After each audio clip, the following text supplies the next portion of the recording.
All right, we're here with Meg Fry today. Congratulations on being named a top 25 leading woman brand builder. Thank you. It's such an honor. I know I've known you through the years, and I think if there's anybody in the state of New Jersey who has really built the brands of so many women, it is you.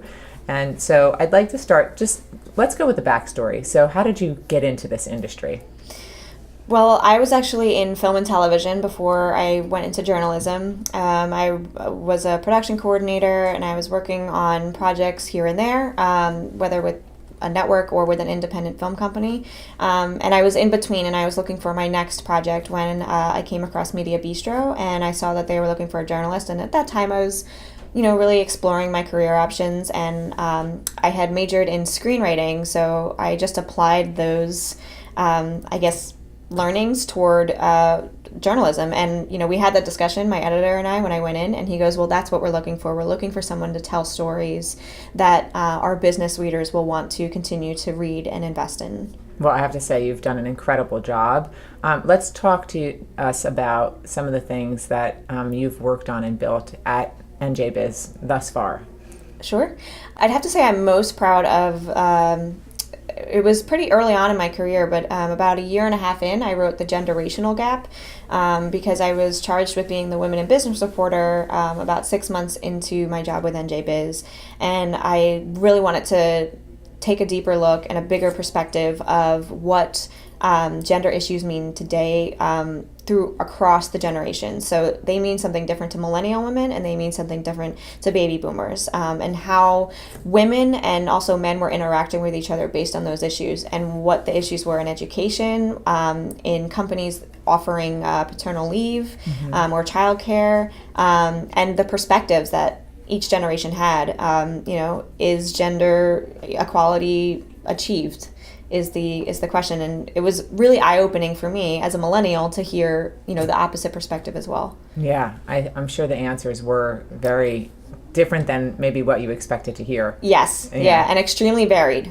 Yeah, are those articles still available someplace? Can we? Yeah. I think that it would be such an interesting thing for our listeners to look at.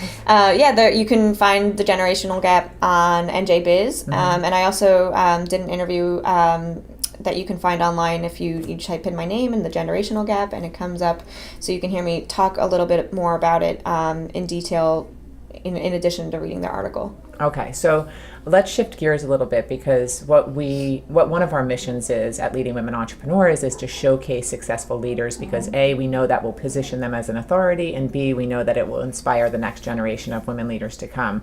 So in terms of NJBIZ positioning women as authorities, what would you advise people to do, and how can they get in touch with you, or what's the best way that they can really get you the information you need so that you potentially profile them?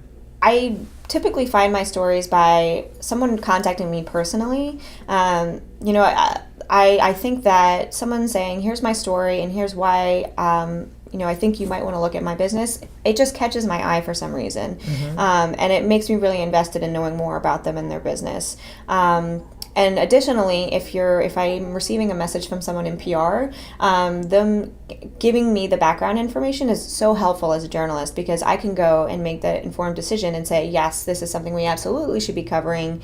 And then once you are profiled, I also reach back out. I have a collection of names that I reach out to as resources, because I know their business, I know them. So keeping in contact, just kind of having discussions every now and then, a quick phone call. This is what I'm working on. This is who I'm working with next. It makes me think of you for my next story, whether that's a big picture, article on women in business in general, or whether of someone that is a woman leader, whether in a company or starting their own. Great. Tell us something that others might be surprised to know about you. It's always the hardest question, because I'm kind of an open book. Something that people don't know about me. People know I do community theater, and they know Maybe not. I want to get back into improv. I studied with Second City out in Chicago, and when people ask what my dream job is, it's not even SNL. It's just to go back to Second City. And I try to bring everything that I've learned there while I was actually attending college into my career. So I'll do public speaking, and I'll do community theater, and I'll do, even in interviews, just like impromptu questions. And I'll trying to teach people how to do an interview or what to say, with journalists. But something about it, it's just that performance aspect, even if it's just to go back and do the 24-hour improv show. It's just something I really love. Well, I would imagine one day that there'd be a whole audience of leading women cheering you on because we all adore you so much. So congratulations on all your success. Our theme for the event this year is being the change. So how do you envision yourself being the change, either in your community or within your job, or however you embrace that term?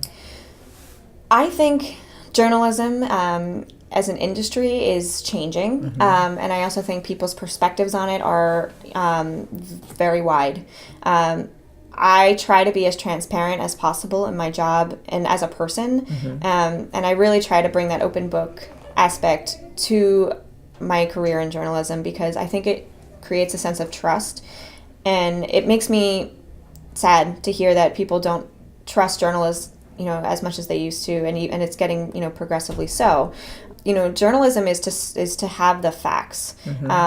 That's we just want people to know the news and understand it and what's going on in the world. That is really the essence of journalism. I hope, and I know that everybody in NJBIZ embodies that, and I hope people going into that see the purpose for it, see it's necessary. And I also think that people won't try to shy away from saying proudly that they're a journalist and that this is what their intent is, because I think developing that trust is really important when trying to tell someone's story, and so that people come to me and say, this is an issue, will you look at it? Or people come to me and they say, I think I can be an expert on this topic. Is there something that you're looking for in the future? And I will reach out to them, because it's a two-way street. They can trust me, I can trust them. I think that's going to get the public the story that they're looking for. Right, and we need that more now than ever. So congratulations on all of your success. It's such an honor to have you here in this class. Thank you. And we will look forward to honoring you on September 22nd. Thank you. I'll see you then. Great, Meg.